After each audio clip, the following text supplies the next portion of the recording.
Today we're going to talk about why you should be upset about your negotiated health insurance renewal. So you got your renewal, it was a 20% increase, and your broker negotiated it down to a 5%, and you feel great because you just saved a ton of money to your bottom line. So why should you be upset about this? I'll tell you why. Because why didn't the carrier just come out with 5% in the first place? Why do they have to play this game? I'll tell you why. It's because they know that everybody likes a deal. They know that the employer, you, and the broker, they don't feel like they've won until they've negotiated just a little bit, if not a lot. So what do? They come out with a rate higher than they would originally want intentionally because they know that they're gonna have to negotiate. So here's what I want you to think about.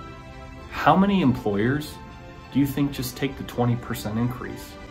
Or maybe 15 or 10 when 5% was actually the number they were willing to go down to? Think about this scenario. Think about an employer that gets a 1% increase out the gate. No negotiation happens because it's the best renewal you and the broker have seen in years. You take the 1%. Now, if they were willing to negotiate a 20% down to 5%, what's to say they wouldn't negotiate a 1% down to -10%? Now, I've seen it before. Maybe you're leaving a ton of money on the table. You know, I remember the days 20 years ago when I used my actuarial background to negotiate a renewal with math and logic, and it worked. And it felt great, to be honest with you. But these days, the negotiation game has completely taken over.